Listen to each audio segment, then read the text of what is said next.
گڑبڑ کر کے فلسطین پڑھنا، اس سے کیئرلیس مزاج کا اظہار ہوتا.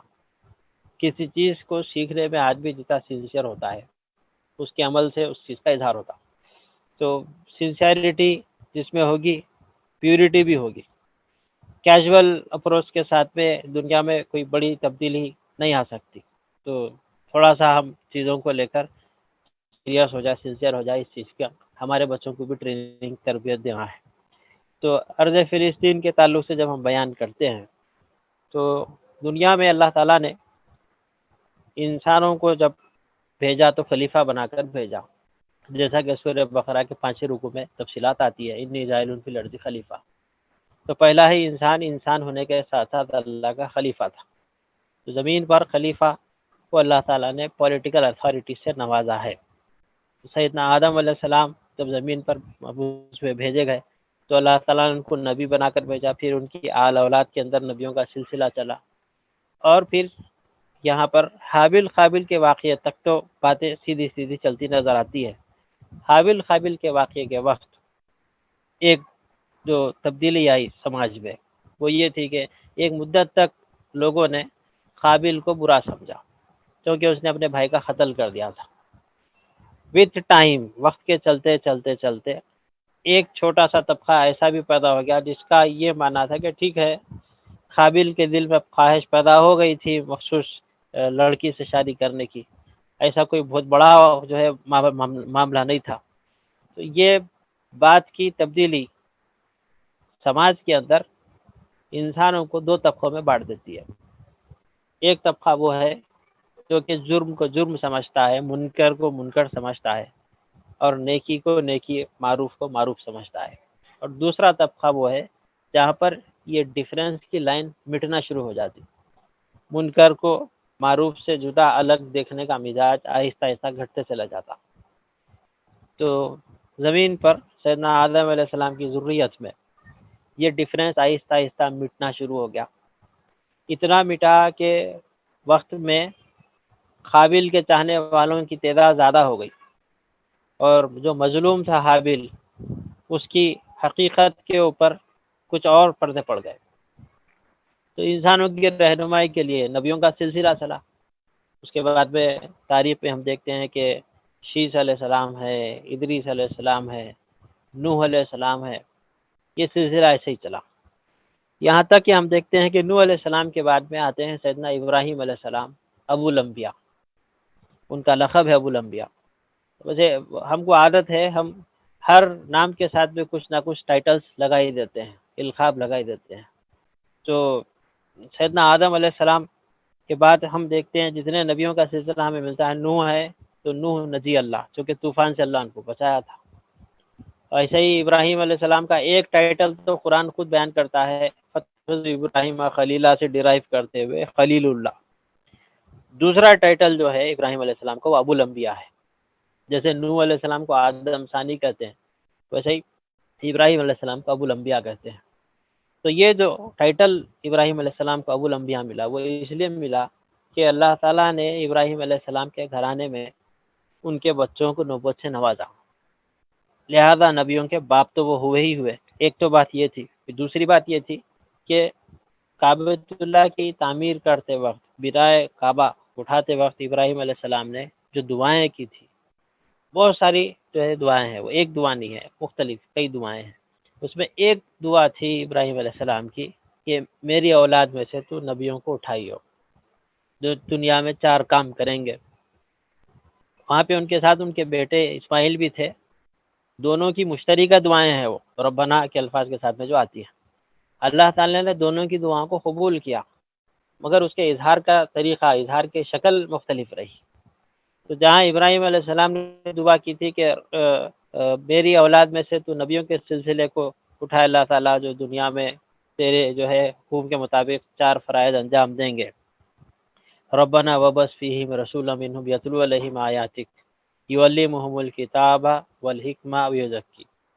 یہ 4 باتیں تیری کتاب کی لوگوں کے سامنے جو ہے تلاوت کریں گے، لوگوں کو تعلیم دیں گے کتاب کی، حکمت کی، اور ان لوگوں کا تزکیہ کریں گے. تو ایک رکوع آگے اگر ہم بڑھیں تو وہاں پہ اللہ تعالیٰ کی طرف سے جواب بھی آ گیا، کما ارسلنا فیکم رسولا منہم، جیسا کہ ہم نے بھیجا تم میں رسولوں کا سلسلہ چلایا، جو کہ 4 کام کرتے رہے۔ ایک دوسری جگہ پہ لقد من اللہ کے الفاظ کے ساتھ آغاز ہوتا ہے کہ اللہ کا یہ احسان ہے کہ وہ تم لوگوں پہ نبیوں کے سلسلے کو چلاتا ہے، وہ مبعوث کرتا ہے جو تمہارے درمیان اس کی کتاب کے قرآن کی یا اس سے پہلے نازل ہونے والے کتابوں کی تلاوت کرتے ہیں، لوگوں کو تعلیم دیتے ہیں کتاب کی یعنی قانون کی اور حکمت کی، اور اس کے ساتھ ساتھ ان کا تزکیہ بھی کرتے ہیں۔ اب یہ سورہ جمعہ میں بھی ملتا ہے ہم کو، سورہ آل عمران میں بھی ملتا ہے، بقرہ میں 2 بار آ گیا۔ تو یہ 4 ایسے آبجیکٹیو تھے جو قرآن میں ریپیٹڈلی بیان کیے گئے۔ تو ابراہیم علیہ السلام کی جو دعا تھی اولاد میں نبیوں کو اٹھا، اللہ تعالیٰ نے قبول کی۔ ابراہیم علیہ السلام کی بہت ساری دعائیں قبول ہوئی ہیں، کچھ دعائیں ابراہیم علیہ السلام کی ایسے قبول ہوئی کہ آج دنیا میں اس کو جا کر ہم دیکھ سکتے ہیں بطور پروف کے۔ جیسے ابراہیم علیہ السلام کی ایک دعا تھی کہ مکۃ المکرمہ کو لوگوں کے لیے امن کا شہر بنا، ربی جعلنی ھذا بلد امنا۔ نتیجتاً ہم دیکھتے ہیں کہ مکۃ المکرمہ جائے امن رہا ہے۔ تاریخ میں بہت ساری جنگیں ہوئی، عرب کے اندر قبائل لڑتے رہے، لیکن مکۃ المکرمہ امن کی جگہ رہا۔ آگے ان کی دعا تھی وَارْزُقْ أَهْلَهُ مِنَ الثَّمَرَاتِ، تیرے نظام میں جو پھل اگتے ہیں، جو اناج اگتے ہیں، اے اللہ اس شہر کے لوگوں کو اس سے تو رزق مہیا فرما۔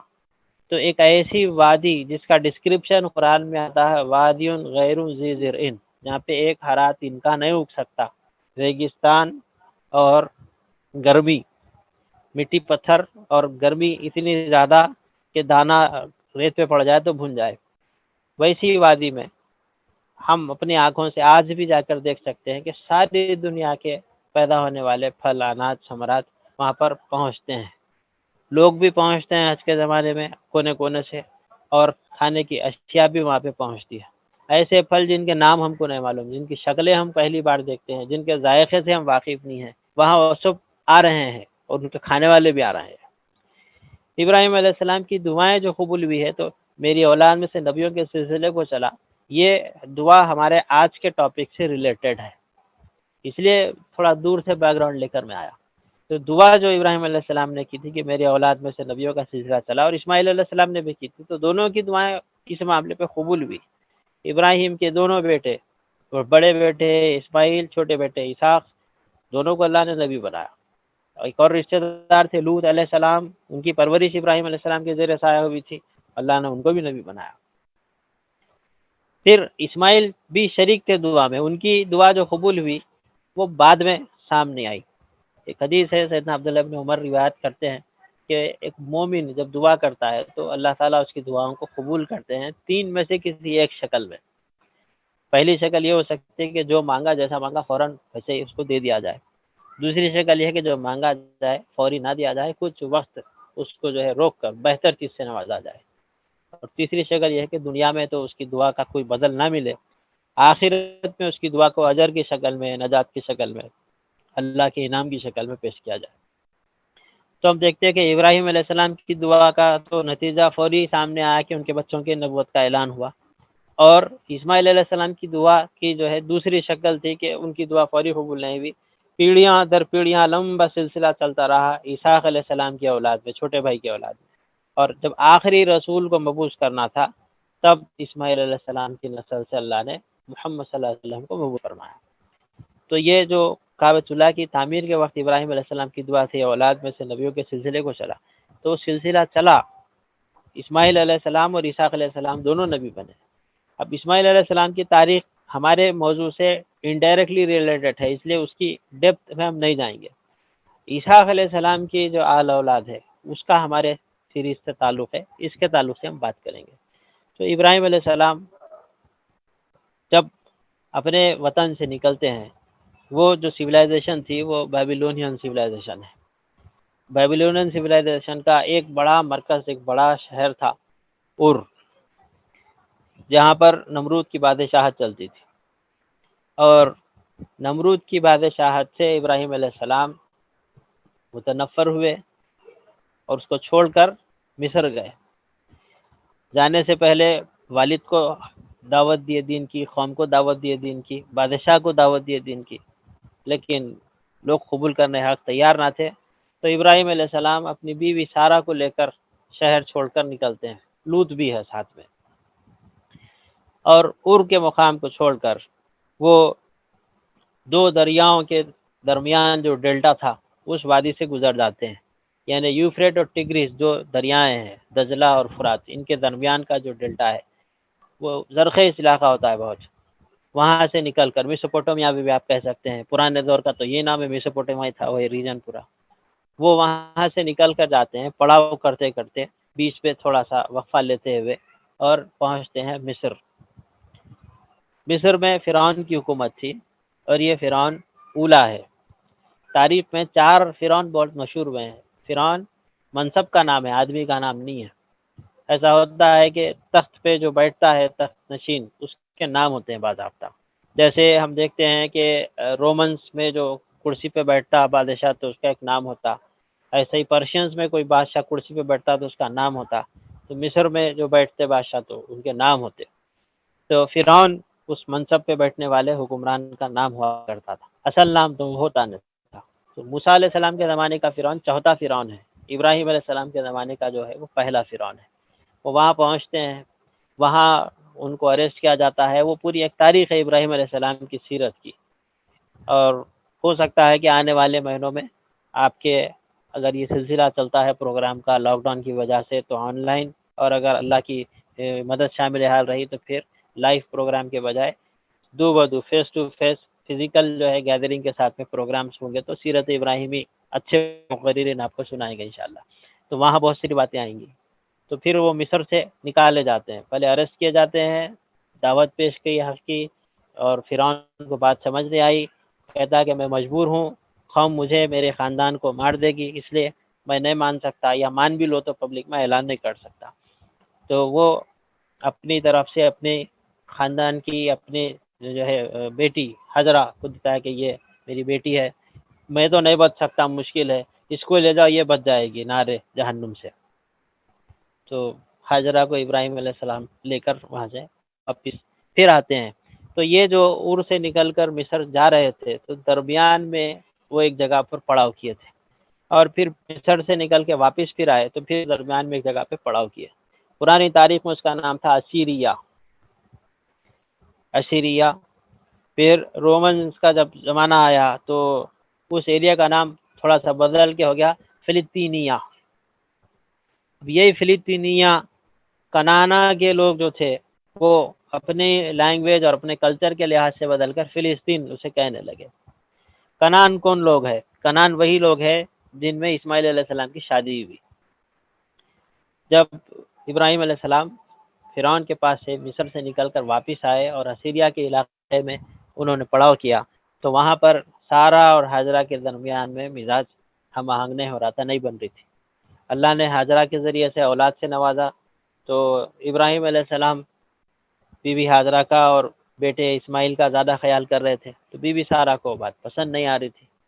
پھر اللہ کا ہی حکم ہوا کہ حاجرہ اور اسماعیل کو یہاں سے لے کر تم نکلو اور آگے بڑھو۔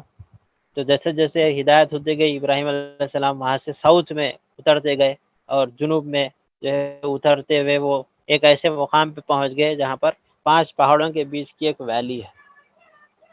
ان 5 پہاڑوں کے بیچ کی اس ویلی کے اندر وہ حاجرہ اسماعیل کو چھوڑ دیتے ہیں، جسے قرآن ام القریٰ کہتا ہے۔ بستیوں میں وہ پہلی بستی ہے انسانوں کے لیے جو بنائی گئی، بسائی گئی، اور وہی آج کا مکہ شہر ہے۔ اور وہاں پر وہ چھوڑ کر اسماعیل اور حاجرہ کو واپس پھر آتے ہیں بی بی سارہ کے پاس میں، اور پھر یہاں پہ بہت سا ٹائم جو ہے ساتھ میں گزارتے ہیں۔ درمیان میں 1-2 بار پھر گئے بیٹے سے ملنے کے واسطے اسماعیل سے، پھر واپس آ گئے۔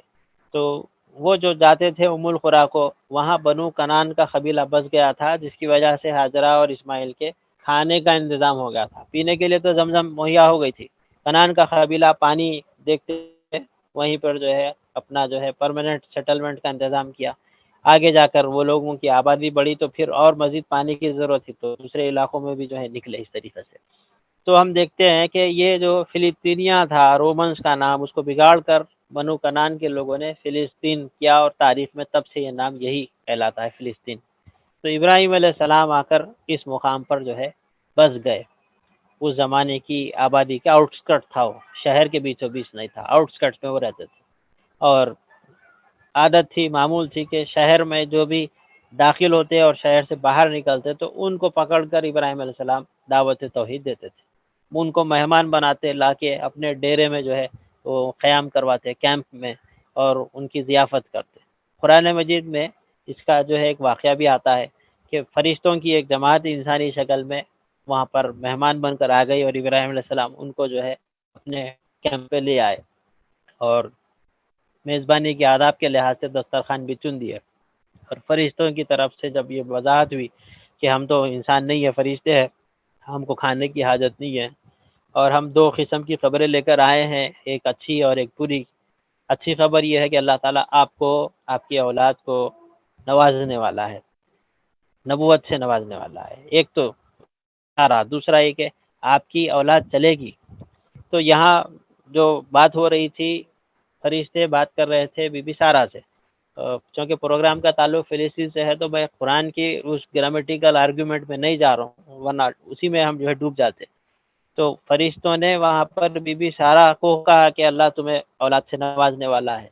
تو قرآن کہتا ہے فتو ذکی، وہ ہنسنے لگی حیرت سے، لیکن ایسا کیسے ہو سکتا، میں بوڑھی ہو گئی ہوں، بانجھ ہوں، اور میرے شوہر بھی بوڑھے ہیں، اب اس موقع پر کی خوشخبری. تو بولے کہ اللہ کا تو فیصلہ ہے، تم بانجھ ہو یا تمہارا شوہر بوڑھا ہو، خدا کے فیصلے کے سامنے یہ ریزن نہیں کھڑے سکتے. نہ صرف بیٹے کی بشارت بلکہ پودرے کی بھی بشارت دی گئی. اگر ہم پڑھیں قرآن میں تو ڈسکرپشن میں آتا ہے کہ تمہیں ایک غلام حلیم دیا جائے گا، یعنی اسحاق، اور پھر اس کے بعد اس کی اولاد بھی چلے گی، یعنی اسحاق علیہ السلام کے اولاد کے طور پر یعقوب کی بھی بشارت آ گئی. اور دوسری جو خبر تھی وہ تھی کہ ابراہیم علیہ السلام کے ایک ڈیپیوٹیڈ نبی تھے لوط علیہ السلام، جو کہ سدوم بستی کے لوگوں رہنمائی لے گئے ہوئے، تو وہاں عذاب کا فیصلہ تھا، تو پھر فرشتے یہاں سے وہاں عذاب نازل کرنے کے لیے چلے گئے. تو یہ ہماری تاریخ کا دوسرا بڑا نقطہ ہے. پہلا تو یہ تھا کہ ابراہیم علیہ السلام اپنا وطن چھوڑ کر جب مصر گئے تب درمیان میں پڑاؤ کیا، اور پھر مصر سے واپس آئے تب پڑاؤ کیا، اور حاجرہ اسماعیل کو چھوڑ کر جنوب میں ساؤتھ میں واپس آ رہے تو پھر پڑاؤ کر رہے ہیں. تو وہ جو بار بار پلٹ پلٹ کر جس سینٹر کو آ رہے ہیں، یہ سینٹر وہی ہے جسے آج ہم فلسطین کہتے ہیں. نام اس کا بعد میں جو ہے فلسطین پڑا، لیکن ابراہیم علیہ السلام وہیں سیٹل تھے. آج بھی ان کی مزار وہاں پہ ہے، لوگ جاتے ہیں. اور مزار خلیل وہاں کا ایک بہت بڑا جو ہے کیا بولتے ہیں وزٹنگ اسپاٹ ہے، اور تینوں مذاہب کے ماننے والے وہاں پر جاتے ہیں. پہلے تو ایسا تھا کہ وہ پورا مسلمانوں کے کنٹرول میں تھا، لیکن 67 کی لڑائی کے بعد جب مسلمانوں نے جو ہے جنگ میں منہ کی کھائی، ہار گئے ہمارے حکمرانوں کی جو ہے نااہلی کی وجہ سے، تو پھر وہاں کا اختیار بٹ گیا دو حصوں میں. اس سے پہلے تو صرف مسلمانوں کے کنٹرول میں تھا، لیکن اب دو حصوں میں بٹ گیا. آدھے حصے کو مسلمان کنٹرول کرتے ہیں، اور ابراہیم علیہ السلام کی مزار کے دوسری طرف کے آدھے حصے کو وہاں کی یہود حکومت کنٹرول کرتی ہے. تو مسجد آباد ہے. ترکیوں کو عادت ہے ہر بڑے جو ہے حکمران ہو یا ولی ہو، صوفی ہو یا صحابی ہو، تو وہاں پر وہ مسجد بنا دیتے ہیں. تو یہاں پر ابراہیم علیہ السلام کی مزار کے پاس بھی مسجد تعمیر ہے، اور نمازیں وہاں پر ہوتی ہے.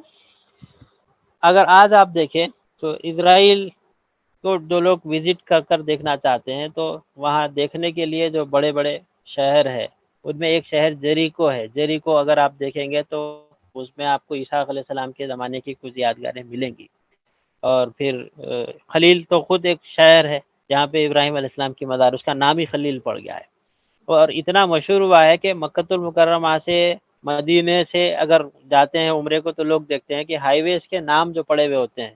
سعودی عرب ایک الگ حکومت ہے، لیکن سعودی عرب کی حکومت سے اگر ہم دیکھیں تو ہائی ویز کے نام ایسے پڑے ہوئے ہیں جو کہ دوسری سلطنت کے ڈائریکشن کا رخ بیان کرتے ہیں. تو کعبے کے پاس شار خلیل ہے. جو لوگ آتے ہیں عمرہ کرنے کے لیے شار خلیل سے داخل ہو کر مکۃ المکرمہ میں، وہ اس سڑک کا نام بھی پڑھتے ہیں. ایسے ہی اگر آپ دیکھیں تو مدینہ کے اندر جو راستے ہیں، ان راستوں میں ایک راستہ ایسا ہے جس کا نام فلسطین ہے. عربی میں سڑک کے جو نام ہوتے ہیں شارے یا پھر طریق، چھوٹی سڑک ہوگی اس کی تو طریق، بڑا ہائی وے ہوگا تو شارے. تو شارے فلسطین ہے مدینے سے فلسطین کے ڈائریکشن کو اگر کوئی آدمی بائی روٹ ٹریول کرنا چاہتا ہے تو نقشہ، تو ابھی وہ علامتی طور پر سڑکوں کے نام تو بچے ہوئے ہیں، جس کی وجہ سے تاریخ ہمارے ذہنوں میں تازہ رہتی ہے.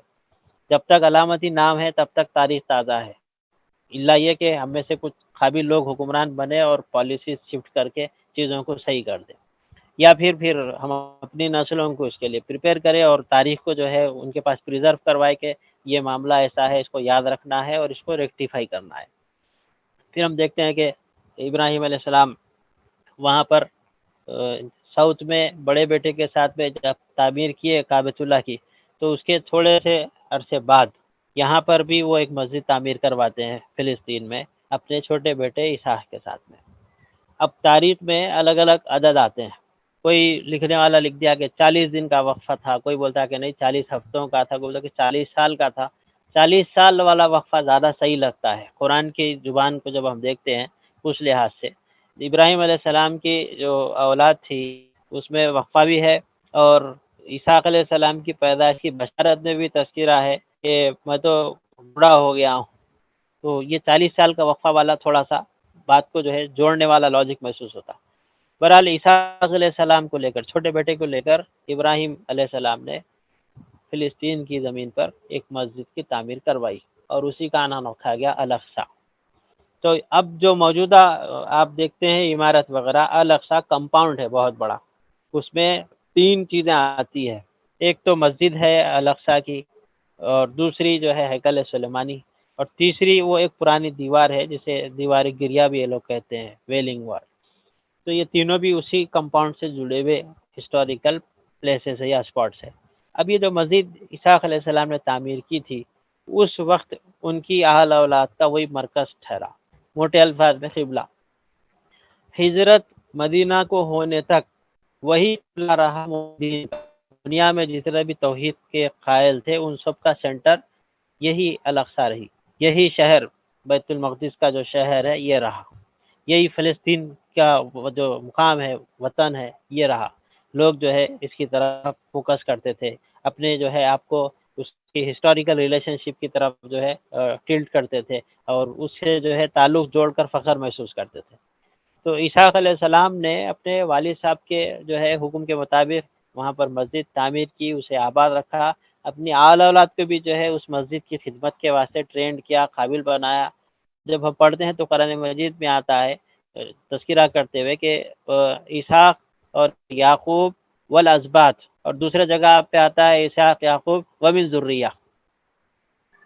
ایک تو یہ کہ خود ابراہیم علیہ السلام دعائیں کرتے تھے اپنی آل اولاد کے لیے کہ ربی جعلنی مقیم الصلاۃ ومن ذریتی، مجھے تو اے اللہ تو نمازی رکھ اور میری آل اولاد کو بھی تو اس کی عادت جو ہے ڈال نمازی کی. تو ہم دیکھتے ہیں کہ ابراہیم علیہ السلام کی اولاد مسجدیں بناتی ہے، مسجدوں میں نماز کے لیے جاتی ہے، اس کو آباد رکھتی ہے. مقیم الصلاۃ کا جو تذکرہ ہے وہ ہمیں لائیو ملتا ہے، وہاں پر بھی ملتا ہے، یہاں پر بھی ملتا ہے. اب اسحاق علیہ السلام نے جو مسجد بنائی تھی، چونکہ اب وہ ان کی قوم کا کیپٹل بن گیا اور لوگ اس کی طرف ہی فوکس کرتے ہیں، وتھ ٹائم آہستہ آہستہ وہ قوم کے اندر اتار چڑھاؤ آتے رہے، یہاں تک کہ اسحاق علیہ السلام کو اللہ تعالیٰ نے جن بچوں میں سے نوازا، 2 بھائیوں کا واقعہ ہے قرآن مجید میں آتا ہے. ایک بھائی تو یعقوب ہے، دوسرے بھائی کا نام قرآن میں مینشن نہیں ہے، کتابوں میں ان کا نام الیشع آتا ہے. وہ نبی الیشع الگ ہے بنی اسرائیل کے، یہ ایک بھائی تھے یعقوب کے. ان دونوں کے جھگڑے کے بارے میں قرآن ایک جو ہے واقعہ بیان کیا کہ یعقوب علیہ السلام نے اپنے بھائی کو تحفہ دے کر منا لیا، راضی کر لیا. واقعہ یہ تھا کہ بوڑھے جب ہو گئے تھے اسحاق علیہ السلام آخری دنوں میں، تو آرتھرائٹس کا مسئلہ تھا، گوشت کھا لیتے جوڑوں میں درد ہوتا تھا، تو پرہیز تھا، تو کبھی کبھار گوشت کھا سکتے تھے. تو خواہش اچانک ایسے ہو گئی کہ مجھے گوشت کھانا ہے بکروں کا، اور اسحاق علیہ السلام اس موقع پر اپنے دوسرے بیٹے یسع کے ساتھ میں تھے جس کے پاس میں بکروں کا ریوڑ نہیں تھا، اور وہ والد صاحب کو گوشت کھلانے کے لیے شکار کے لیے نکل گئے. ٹھیک ہے اب گوشت کھانے کی خواہش تو میں کچھ انتظام ہی کر کے لاتا ہوں. اسی بیچ یعقوب علیہ السلام کی وہاں سے آمد ہوئی، ساتھ میں بکروں کا ریوڑ وہ لے کر ہی آ رہے تھے والد سے ملنے. جیسے ہی وہ آئے ایک بکرا ذبح کے پکا کر اسحاق علیہ السلام کو کھلا دیے، اور اسحاق علیہ السلام نے بہت ساری دعائیں جو ہے بیٹے کو دی. تو وہاں پر اسحاق علیہ السلام کی دوسری بیوی موجود تھی، یسع کی والدہ سوتیلی ماں. تو اس کو بہت برا لگا کہ یعقوب نے اپنے بڑے بھائی کے جو ہے کام میں انوالو ہو کر وہ دعائیں حاصل کر لی جو دعائیں باپ کے ذریعے سے دوسرے بیٹے عیسیٰ کو مل سکتی تھی. بھائی آیا تو بھائی بھی ناراض ہو گیا کہ میں جب گیا تھا شکار کرنے کے لیے، ویٹ کرنا تھا، آپ ایسا کیوں کیا؟ بہرحال وہ ناراضگی کا سبب بنا. یہ کہانی ہمارے پاس کتابوں میں نہیں آتی، اہل کتاب کے حوالوں سے ہے، یہود کی تاریخ کے حوالوں سے. تو ناراضگی ہوئی بھائیوں میں تو دوری ہو گئی، بات چیت بند کٹیف جیسا ہمارے لوگوں میں بھی ہوتا ہے. پھر یہاں تک کہ یعقوب علیہ السلام نے پہل کی اپنی طرف سے اپنے بھائی کے لیے اپنے بکروں میں سے چن کے بہترین جانوروں کا ایک اچھا ریوڑ تیار کیے اور اس کو ہدیتاً بھائی کے پاس بھیج دیا. جیسے ہی تحفہ آیا بھائی کو بھی احساس ہوا کہ بات تو اتنی بڑی نہیں تھی، چھوٹی سی بات تھی، میں اتنا گرم ہو گیا، کمپرومائز ہو گیا، دونوں بھائی پھر ایک ہو گئے. یہ واقعہ جو ہے اس کی طرف قرآن میں ہمیں اشارہ ملتا ہے. تو یہ جو واقعہ ہوا تھا یہ فلسطین کی وادی میں اسی مقام پر ہوا تھا جہاں پر یہ لوگ بستے تھے. تو یعقوب علیہ السلام کو گھر میں اسرائیل بلاتے تھے.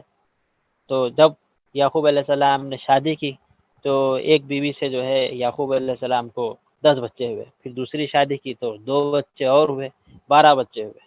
اور یہ 12 بچے یعقوب علیہ السلام کا خاندان تھا. تو عربی زبان میں بال بچوں کو اگر ایک ساتھ مخاطب کرنا ہے تو لفظ استعمال ہوتا ہے بنو یا بنی، بنی اسرائیل یا بنو اسرائیل. تو اسرائیل کے بچے، اسرائیل کی اولاد یا چلڈرن آف اسرائیل بھی بول سکتے آپ. تو یعقوب علیہ السلام کے 12 بیٹے تھے اور وہ 12 بیٹے یعقوب علیہ السلام کی پہچان بنے سماج کے اندر. اب دیکھیے یعقوب علیہ السلام کون ہے؟ ابراہیم علیہ السلام کے پوترے ہیں. دادا ہے ابراہیم، نبی ہے، والد ہے اسحاق، نبی ہے. یعقوب علیہ السلام ہے وہ بھی نبی ہے. یعقوب علیہ السلام کے بیٹے یوسف بھی نبی ہوتے ہیں. 1 2 3 4 پیڑھی لگاتار انبیاء کا سلسلہ ہم دیکھ رہے ہیں اس کے اندر. تو ہم دیکھتے ہیں کہ رہنمائی قوم کی، رہبری قوم کی، یہ فریضہ انجام دینے کے لیے اولاد کو ٹرین کیا گیا. ابراہیم علیہ السلام نے جیسا اسماعیل کو ٹرین کیا تھا اسحاق کو بھی ٹرین کیا. عام طور پہ ہمارے واقعات جب بیان ہوتے ہیں مسجدوں میں تو اسماعیل علیہ السلام کے بارے میں تو بہت کچھ ڈسکرپشن آتا ہے کہ کیسا ابا نے جو ہے بیٹے کی تربیت کی تھی. کہ ابا جان اٹھ کے کہہ رہے ہیں بیٹا میں خواب میں دیکھا تو کچھ کو ذبح کر رہا ہوں، اور بیٹا بولتا کہ آپ نبی ہیں، نبیوں کا خواب سچا ہوتا، آپ جو دیکھے خواب میں وہ اللہ کا حکم ہے، آپ وہ حکم پورا کریے، مجھے صبر کرنے والوں میں پائیں گے. قرآن میں بھی سورہ صافات میں اس کا ڈسکرپشن آتا ہے، یا بنیا انی ارا فی المنام فاذبحک، میں خواب میں دیکھا کہ تجھے ذبح کر رہا ہوں. اور بیٹا کہتا ہے یا بتی افعل ما تؤمر، جو حکم ہوا ہے اسے پورا کریے، ستجدونی انشاءاللہ من الصابرین، مجھے آپ ثابت قدم پائیں گے، صبر کرنے والوں میں پائیں گے. اب اقبال نے بھی اس کی طرف جو ہے اشارہ کرتے ہوئے اپنے اشعار میں بات پیش کی تھی، وہ فیضان نظر تھا یا کہ مکتب کی کرامت تھی، سکھائے کس نے اسماعیل کو آداب فرزندی. ایسی ہی تربیت اسحاق کی بھی تھی.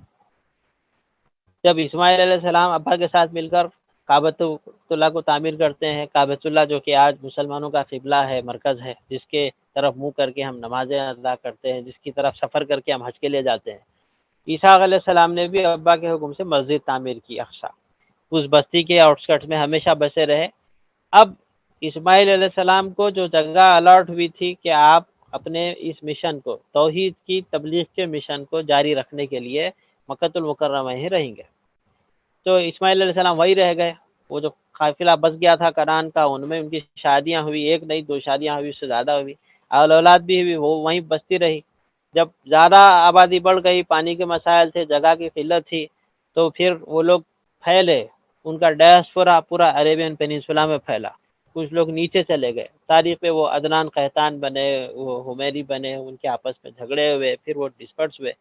اس سلسلے میں محمد صلی اللہ علیہ وسلم مبعوث ہوتے ہیں. اور یہاں اسحاق علیہ السلام کی جو سیریز تھی یہ مستقل اپنے اس سینٹر پر برقرار ہے جس پہ ابراہیم علیہ السلام نے ان کو ڈپیوٹ کیا تھا، اور وہ اپنے مشن کو جاری رکھے ہوئے ہے.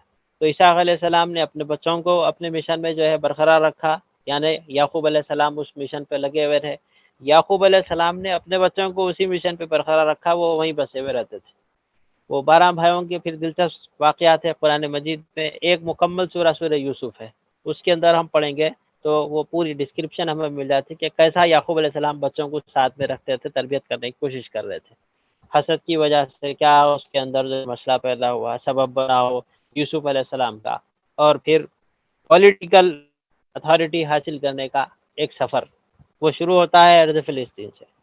یہیں رہتے تھے یہ لوگ یعقوب علیہ السلام کے ساتھ، بھائیوں کی شرارت کی وجہ سے یہ لوگ لے جا کر ان کو کنویں میں چھوڑ دیے، قافلے والے جو ہے بچے کو بچائے، لے جا کر مصر میں بیچے، غلام کی حیثیت میں بیچے گئے، اللہ نے ان کو جو ہے نوازا، وہاں سے جو ہے وہ چھوٹے، جیل گئے، جیل سے نکلے، اور پھر اقتدار میں ایک بہت کی پوزیشن پہ آ گئے۔ خود بادشاہ نہیں تھے لیکن فیصلہ ان کا چلتا تھا، حکمران کی کرسی پہ نہیں بیٹھتے تھے لیکن حکم ان کا چلتا تھا۔ یوسف علیہ السلام نے وہ ڈومیننس حاصل کیا، اور یوسف علیہ السلام کے اس ڈومیننس کی وجہ سے باقی بھائی بھی جا کر مصر میں ہی بس گئے۔ تو ارض فلسطین میں جو مشن ابراہیم علیہ السلام نے اپوائنٹ کر کے ان لوگوں کو دیا تھا ڈیپوٹیشن پہ، وہ اس پلیس سے اب اپنے آپ کو ری لوکیٹ کرنے کے لیے لوکیشن چینج، اب اس مقام سے وہ مصر میں جا کر بس جاتے ہیں۔ اب وہاں ہم دیکھتے ہیں یوسف علیہ السلام کی پوری تاریخ جو ہے وہ پوری تاریخ فلسطین سے باہر واقع ہوئی، اس لیے میں اس کو بیان نہیں کر رہا ہوں۔ جن کو شوق ہے وہ سورہ یوسف کو پڑھ لے، بہترین ڈسکرپشن، قرآن اسے احسن القصص کہتا ہے، اس سے اچھی تفصیل اور کیا ہو سکتی ہے، قرآن خود تعریف کرتے ہوئے احسن القصص کہہ رہا ہے۔ تو وہاں یوسف علیہ السلام جب پہنچے، ان کی اللہ تعالیٰ کے دیے ہوئے علم اور حکمت کی وجہ سے، اللہ تعالیٰ کے جو ہے عطا کردہ انعام کی وجہ سے ہم دیکھتے ہیں کہ مصر میں یوسف علیہ السلام کو پبلسٹی بھی ملی، فیم بھی ملا، ایکسیپٹنس بھی ملا۔ وہ فرعون کی نسل کے نہیں تھے، وہ قبطی نہیں تھے، وہ تو ادھر سے آئے تھے، لیکن لوگوں نے ان کی حکمت کو، دانائی کو دیکھ کر اپنے لیڈر کے طور پہ انہیں قبول کیا، اور یوسف علیہ السلام نے اپنے بھائیوں کو بھی وہیں بلا لیا اور وہیں پہ وہ سیٹل ہوئے۔ پھر یہ تاریخ وہیں پر جو ہے چلتی ہے۔ یعقوب علیہ السلام کے 12 بچوں کی تاریخ، جو کہ اب بنی اسرائیل ہو گئے ہیں 12 کو ملا کر، یہ بنی اسرائیل کی تاریخ کا یہ اگلا جو پورا چیپٹر تھا وہ مصر میں پورا ہوتا ہے۔ یہاں تک کہ مصر کے اندر رہنے والوں کو اس قسم کا خدشہ محسوس ہونے لگا کہ اب یہ لوگ آہستہ آہستہ ہمارا پورا اقتدار حاصل کر لیتے اور ہمارے لیے کوئی چیز صحیح باقی نہیں رہتی، اور پھر مائنارٹی کے خلاف بھی سازشیں شروع ہو گئی۔ یہ سب مائنارٹی تھے، آل فرعون وہاں کی نیٹو پاپولیشن ہے، اور بنی اسرائیل وہاں جا کر بس گئے ہیں، وہ ان کے شادیاں انہی میں ہوئی، ان کے بچے ہوئے، نسل جو ہے پلی پھولی۔ تو نیٹیوز نے وہاں پر پروپیگنڈا شروع کر دیا کہ دیکھو یہ باہر سے آنے والے ہیں، یہاں آ کر ہمارے ریسورسز پہ قبضہ کر لیے، یہ مائنارٹی آہستہ آہستہ میجارٹی بن جاتی اور ہم کو غلام بنا دیتی۔ سیم تھیوری آج ہندوستان کے اندر اپلائی ہو گیا ہے۔ ہمارے اپنے وطن کے اندر آج ہم دیکھتے ہیں کہ جو توحید پرست ہے، مائنارٹی میں ہے، ان کے بارے میں جو میجارٹی ہے وہ یہ ڈسکرپشن دیتی، یہ باہر سے آنے والے ہیں، یہاں کے نہیں ہوتے، یہ لوگ یہاں پر آہستہ آہستہ اپنا نمبر بڑھا رہے، اسٹرانگ ہو رہے ہیں، آہستہ آہستہ ہم کو ہٹا کے قبضہ کر لیتے۔ ایسا ہونے کا کوئی امکان نہیں ہے۔ موجودہ رفتار سے اگر ہم دیکھیں تو آرام سے 200 سال تو نکل جاتے۔ 80% پاپولیشن مائنارٹیز 20% پاپولیشن کے خلاف خوف کا اظہار کر رہی ہے، جو کہ غلط ہے لاجک کے حساب سے۔ وہاں پر یوسف علیہ السلام جب بسے اپنے بھائیوں کے ساتھ میں، بنی اسرائیل وہاں پہ بسی، تو ان کے خلاف سازشیں ہونے لگی، ان کو ستایا جانے لگا، ان کو پریشان کیا جانے لگا۔ تو اس موقع پر ان کی نجات کے لیے اللہ تعالیٰ نے موسیٰ علیہ السلام کو بھیجا۔ تو ہمارے کل کے ایپیسوڈ میں ہم بنی اسرائیل کی اس تاریخ کو دیکھیں گے جب مصر کے اندر سے وہ ظلم زیادتی کی نجات حاصل کرتے اور واپس پھر سے جو ہے اس زمین پر آتے ہیں جہاں پر ابراہیم علیہ السلام نے اپنی اولاد کو چھوڑا تھا۔ تو وہ لینڈ ان کے لیے پرومسڈ لینڈ بن جاتی ہے اس حساب سے، کیونکہ چھوٹ گئی تھی، اللہ کا وعدہ تھا، تو پھر ان کو جو ہے وعدے کے حساب سے اس جگہ واپس ملے گی۔ اب یہ جو خطہ ہے، تھوڑا سا ہم اس کی جغرافی کو دیکھتے ہیں تو دنیا کے 3 بڑے کانٹیننٹس کے بیچ کا یہ سینٹر ہے۔ فلسطین کے اوپر یورپ ہے، نیچے اگر آپ دیکھیں تو پورا عربین پینیسولا ہے، اور اس کا حصہ تعلق جو ہے تو ایشیا سے، لیکن وہ سینٹر میں ہے، مڈل ایسٹ بولنا بہتر ہے اس کو۔ اس کے سارے رائٹ کا جتنا حصہ ہے وہ پورا ایشیا ہے۔ لیفٹ پہ اگر آ جائیں گے، مصر اس کو لگا ہوا ہے جو کہ افریقہ ہے۔ تو افریقہ، ایشیا اور یورپ، ان 3 کانٹیننٹس کے بیچ کا وہ سینٹر ہے، پولیٹیکلی اس کی پوزیشن بہت امپورٹنٹ ہو جاتی ہے۔ دوسرا نقطہ یہ ہے کہ نہ صرف یہ 3 کانٹیننٹس کا سینٹر ہے. اگر ہم ہسٹری پہ نظر ڈالتے ہیں تو یہ مختلف سویلائزیشنز کا ایک سنگم ہے. ہند کی تہذیب یا بابلون کی تہذیب اس کے ایسٹ میں تھی، گریک اور روم کی تہذیب اس کے اوپر تھی، اور مصر کی جو تہذیب تھی وہ اس کے جو ہے لیفٹ میں تھی. تو ایسٹ میں دو تہذیبیں ہیں، نارتھ میں دو تہذیبیں ہیں، اور ویسٹ میں ایک تہذیب ہے. یہ جب بھی ادھر سے ادھر ان کی جو ہے ٹریولنگ ہوتی، مائگریشن ہوتی، تو ان کے ٹریولنگ مائگریشن کی وجہ سے کلچرل مکسچر ایک امالگم تیار ہوتا. تو وہ سنگم مختلف سویلائزیشنز کا وہ فلسطین بن گیا. جارڈن ندی سے لے کر ڈیڈ سی تک، اردن سے لے کر بحر احمر تک، جتنی بھی زمین ہے وہ پورا کا پورا ایک ملک رہا تاریخ میں، آج سے نہیں شروع سے. اب وہ سارا علاقہ ایسا تھا کہ جب کبھی بھی کوئی آدمی بابلون سے سفر کر کے جانا چاہتا ہے روما، تو اس کو فلسطین سے ہو کے جانا پڑے گا. کسی کو جانا ہے مصر، ایجپٹ، تو اس کو فلسطین سے ہو کے جانا پڑے گا. افریقہ کا بندہ ہے، اس کو ایشیا آنا ہے زمین سے، مصر کی طرف سے ہو کر آ رہا ہے، تو پھر اس کو فلسطین سے ہو کے جانا پڑتا. تو وہ ایک ایسا سینٹر پوائنٹ ہے جو تین کانٹیننٹس کو کلچر کے طور پہ بھی جوڑتا ہے، بزنس کے لیے بھی جوڑتا ہے، پولیٹیکلی بھی جوڑتا ہے. تو شروع سے ایک چیز یہ تھی. ایک اور نقطہ یہ ہے کہ وہ چونکہ ایسا جو ہے نازک مقام ہے کہ اس خطے پر کوئی بھی غالب ہونا اپنی حکومت کے لیے بہت بڑی کامیابی سمجھتا. اب یہ ہم دیکھیں گے تھرڈ ایپیسوڈ میں اس کی بہت ساری ڈیٹیلز آنے والی ہے. آج کے ایپیسوڈ پہ تو صرف اشارہ میں کر رہا تھا کہ جغرافیکلی وہ لوکیشن اتنی امپورٹنٹ ہے کہ اگر وہاں پر کوئی پولیٹیکل ڈومیننٹ ہو جائے گا تو اس کو بہت سارے فائدے ملتے. اب آتے ہیں اکنامیکلی. آج کی تاریخ میں بھی اس علاقے سے اگر ہم دیکھیں تو سوئس کینال ہے. کہاں ہے سوئس کینال؟ سوئس کینال کن دو کنٹریز کے بیچ سے جو ہے بنایا گیا؟ انسان کی کھودی ہوئی ایک ایسی نہر جو دو سمندروں کو جوڑتی ہے، وہ سوئس کینال دراصل اسی ارض فلسطین کے ویسٹ پر ہے، جس کی وجہ سے دنیا کے کاروبار کا 34% ٹریڈ چلتا ہے. سوئس کینال اگر بند کر دی جائے تو 34% ٹریڈ ڈسٹرب ہوتا ہے. خالی کشتی رک گئے تو کتنے دن مسائل ہو گئے لوگوں کے لیے. تو اس کی سگنیفیکنس اکنامک کی یہ ہے کہ اس کو سوئس کینال کو چھوڑ بھی دے تو اناج، غلہ، وسائل، منرلز اور دیگر دنیا کے ریسورسز، اس کی شفٹنگ کے لیے اس خطے سے ہو کر گزرنا ہے. آج سے نہیں، بہت پہلے سے تاریخ میں یہی چیز چلتی آ رہی ہے. اگر چین کا بنایا ہوا ریشم یا ہندوستان کا بنایا ہوا ململ لوگوں کو لے کر جانا ہے مصر کو یا یونان کو، تو فلسطین سے ہو کے جاتے تھے. اگر فلسطین میں پیدا ہونے والے زیتون اور انجیر حاصل کرنا ہے لوگوں کو، تو لوگ جو ہے فلسطین کے سفر کے لیے تیار ہوتے. تو اس زمین کو قرآن مجید میں اگر ہم دیکھنا چاہتے ہیں تو بہت سارے مقامات پہ ملتا ہے. ایک سورہ خاص طور پہ میں آج اس کا تذکرہ کروں گا، یہ اختتامی نقطہ ہوگا میری گفتگو کا. ہم عام طور پہ وہ سورہ بہت پڑھتے رہتے ہیں اپنی نمازوں پہ، والتین والزیتون وطور سینین وہذا البلد الامین. تو یہ تین، زیتون، طور سینین، یہ جو تین نام شروع میں آئے ہیں، یہ تینوں نام فلسطین سے جڑے ہوئے ہیں. والتین والزیتون وطور سینین، یہ تین ارض فلسطین سے جڑی ہوئی ہیں.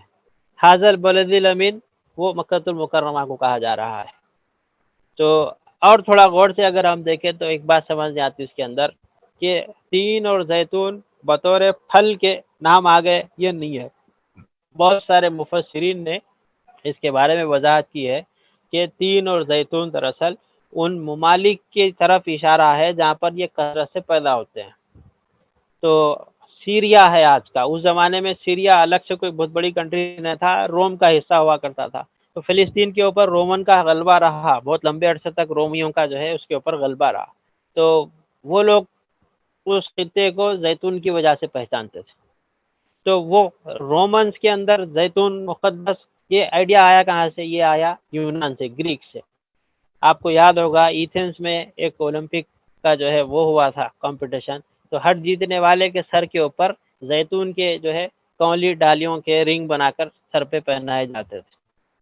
وہ سمجھتے تھے کہ وہ وکٹر جو ہوتا ہے ان کی زبان میں، وکٹر یعنی جیتنے والا، تو اس کا تاج زیتون سے بنتا۔ تو یہ جو زمین ہے فلسطین کی، آج بھی ہم دیکھیں تو وہاں پر کثرت سے زیتون اگتی ہے، اور زیتون کا تیل وہ لوگ استعمال کرتے ہیں، زیتون بطور پھل کے بھی کھاتے ہیں، زیتون کے بیج کو بطور چارے کے جانوروں کو کھلاتے ہیں۔ ایک تو یہ، دوسرا ہے کہ کھجوروں کی ایک خاص پیداوار وہاں پہ ہو رہی ہے۔ حالانکہ کھجور کی پیداوار کے لیے وہ مقام فیوریٹ نہیں ہے، رینکنگ میں اس کا نمبر 1 نہیں ہوگا، لیکن وہاں کے کھجور کی پیداوار اب دنیا میں ایک برانڈ بن گئی ہے مشہور۔ ابھی میں تھوڑی دیر پہلے تذکرہ کر رہا تھا جیریکو کا، جیسے ویسٹ بینک ایک علاقہ ہے، غازہ ایک علاقہ ہے، اور تل ابیب ایک علاقہ ہے، تو ویسے ہی جیریکو ایک شہر ہے۔ جیریکو کے اندر عیسائیوں کی جڑی ہوئی بہت ساری تاریخی مقامات ملتے ہیں۔ تو جیریکو کے کھجور ہے، سائز میں بڑے ہوتے، مٹھاس بھی بہت زیادہ ہوتی ہے اس کی، آئرن کنٹینٹ بھی اس کا بہت ہے۔ سورہ مریم میں اللہ تعالیٰ نے خاص طور پہ تذکرہ کیا تھا کہ بی بی مریم جب ایک منچان پہ جا کر جو ہے اسٹے کی ہوئی تھی ڈیلیوری کے لیے، تو ان کے واسطے اللہ تعالیٰ نے کچھ کھجور وہاں پہ اگوائے تھے خاص، تو ان کھجوروں کی طرف اللہ تعالیٰ کا حکم تھا کہ یہ کھاؤ، اس سے تم کو جو ہے فائدہ ملے گا۔ اور دوسرا وہاں پر پانی کا ایک جھرنا جو ہے پھوٹ گیا تھا، جس کا پانی نمکین تھا، منرلز والا، اس کو پیو، اس سے تم کو جو ہے قوت ملے گی۔ تو آج بھی وہاں پر کھجوروں کی بکثرت پیداوار ہوتی ہے، اور دریائے جارڈن میں، اردن کی ندی میں پانی کم ہے، آبادی کے لیے وہ ناکافی ہے، لیکن بکثرت وہاں پہ جو ہے جھرنے اور کنویں ہم کو ملتے ہیں، جس سے لوگوں کو پانی حاصل ہوتا۔ باغبانی کے لیے بھی پانی کی ضرورت پڑتی ہے، اس کا بھی وہاں پہ ویسے ہی انتظام ہے۔ تو میں نے ابتداً ایک آیت تلاوت کی تھی۔ عام طور پر ہمارے مساجد میں سنیوں کے پاس خاص طور پہ معراج کے سفر کے تعلق سے اس آیت کو بڑے شوق سے پڑھا جاتا ہے۔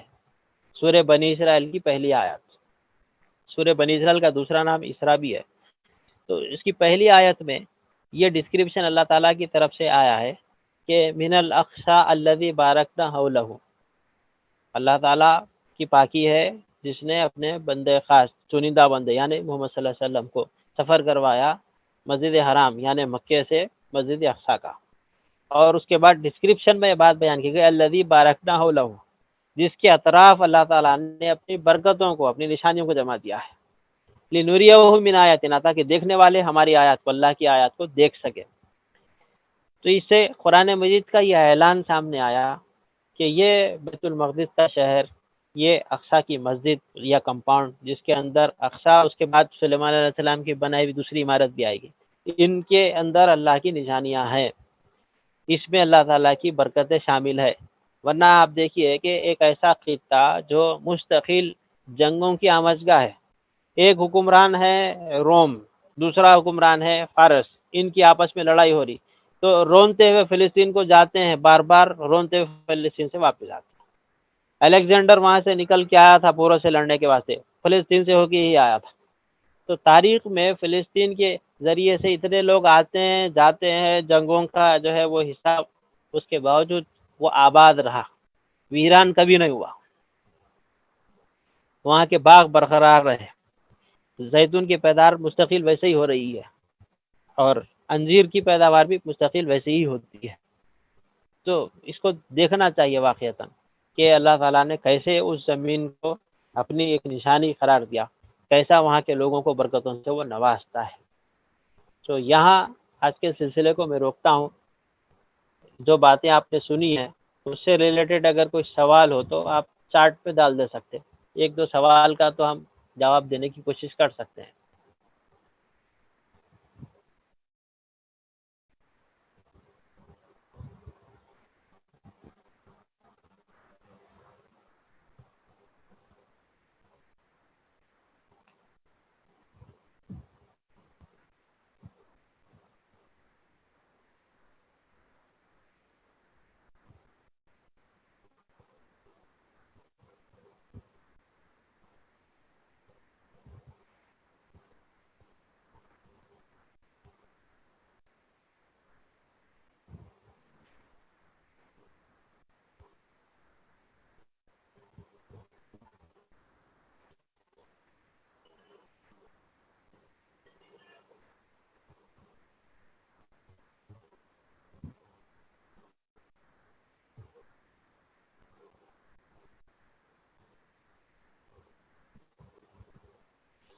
تو اس کا مطلب یہ ہے کہ میری بات بہت کلیئر تھی، لوگوں کے ذہن میں کوئی سوال اشکال پیدا نہیں ہو رہی.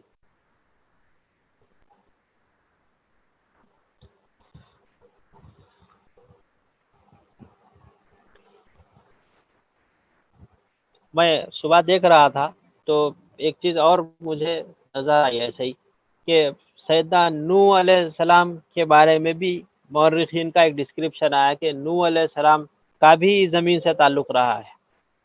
نوح علیہ السلام کا جو مقام تھا جہاں پہ وہ رہائش رکھتے تھے وہ بھی فلسطین ہے. یہ بھی بعض مورخین کا دعویٰ ہے، ثابت تو نہیں ہوتا لیکن ایک دعویٰ ضرور ہے کہ وہ بھی یہیں رہتے تھے اور جو ہے یہیں سے نکل کے ان کی کشتی جو ہے تیرتے ہوئے میڈیٹرینین سی سے گزری، آگے جا کے جودی پہاڑ کے اوپر جو ہے رک گئی. یہ بھی ایک دعویٰ ہے لوگوں کا.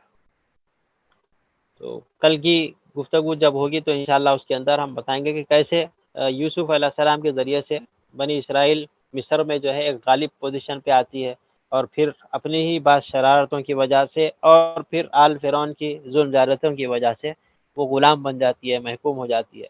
پھر اللہ تعالیٰ ان کو موسیٰ علیہ السلام کے ذریعے سے نجات دلاتا ہے، وہ واپس آتے ہیں، ان کو قوت اقتدار ملتا ہے، سیاسی طور پہ وہ غالب ہوتے ہیں اور پھر اس کے آگے کی باتیں بھی انشاءاللہ ہم جوڑیں گے. آج کے سلسلے کو یہیں پہ ہم روکتے ہیں. اللہ تعالیٰ سے دعا ہے کہ اس سیریز سے جو مقاصد اللہ تعالیٰ نے مقرر کیے ہیں اللہ کے بندے اللہ سے حاصل کرنا چاہتے ہیں، ان مقاصد کو حاصل کرنے کی ہم کو موقع عطا فرمائے. ارض فلسطین کے لیے ہمارے دل میں جو جذبات ہے اللہ تعالیٰ ان کو قبول فرمائے. مسجد اقصیٰ کی حرمت کو اللہ تعالیٰ بحال کرے اور ہم لوگوں کو تیسرے حرم کے سفر کے اللہ تعالیٰ موقع عطا فرمائے تاکہ ہم جا کر اقصیٰ میں بھی نماز ادا کر سکے جیسا کہ اللہ کے نبی کی احادیث میں بشارتیں آتی ہیں. وآخر دعوانا ان الحمدللہ رب العالمین. ایک سوال شاید اثر میں جی آپ پوچھ سکتے ہیں. میں پڑھ رہا تھا سوال. Please share the info of relationships between Ibrahim and Musa. ہاں تو کل کی ہماری پوری نشست تھی موسیٰ علیہ السلام کے اوپر ہونے والی ہے انشاءاللہ تعالیٰ، تو بہت ساری باتیں تفصیل سے آئیں گی اس کے اندر. یہ رفتار چلیں گی نا تو میرے کو ایسا دکھ رہا ہے میں تھوڑا سلو جا رہا ہوں. اچھا پارٹیسپینٹس کے بھی اچھے ریسپانس آ رہے ہیں، آپ چیٹ باکس میں دیکھ رہے ہوں گے.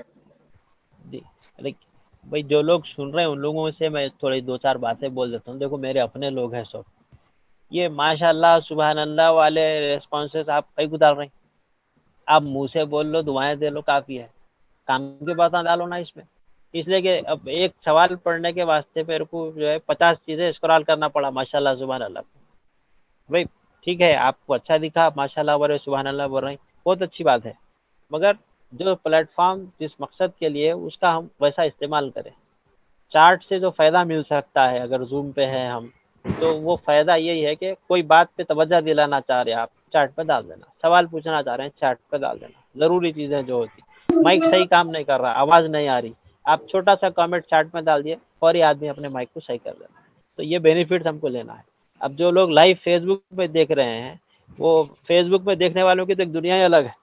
وہ کچھ دیکھتے کچھ سنتے، پورا نہیں دیکھتے پورا نہیں سنتے، کیونکہ ان کو صرف دیکھنا سننا نہیں ہے، انجوائے بھی کرنا ہے، شیئر بھی کرنا ہے نا دوسروں سے. تو متوجہ رہیں، فوکس کریں، چیزوں کو غور سے دیکھیں. چل جاتے کاچی گوڑا آنے والے ذہنوں میں ڈاؤٹ بھی پیدا ہوتے ہیں.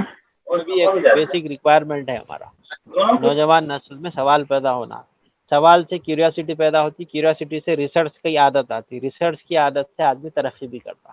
یہ ایک پوائنٹ ہے جس پہ ہمیں غور کرنا چاہیے. اب یوٹیوب پہ ابھی تو نہیں آ سکا، شاید آئندہ یوٹیوب پہ یہ چیز آئے گی. پھر یوٹیوب کے اندر بھی کامنٹ ڈالنے والوں کی ایک عادت رہتی. تو بہت سارے لوگ جو ہے یوٹیوب کے اوپر اپنے سوال بھی ڈال دیتے، بہت سارے لوگ اپنے خود کی پبلسٹی کے لیے بھی اس کو یوز کر لیتے، اور بہت سارے لوگ جو ہے اختلاف ہے تو وہ بھی اس کے اندر ڈال دیتے. تو جگہ تو اوپن ہے لیکن اس کا بھی فائدہ اسی وقت ہوتا ہے جب آپ ٹاپک سے ریلیٹڈ چیزوں کے اوپر کچھ بات کریں، ایڈریس کریں. ٹپنی کرنا، کمنٹ کرنا، اس سے تبدیلی اب ہو نہیں سکتی. پروگرام ریکارڈ ہو جانے کے بعد جو ہے وہاں پہ آ رہا ہے، اب کیا تبدیلی ہوگی.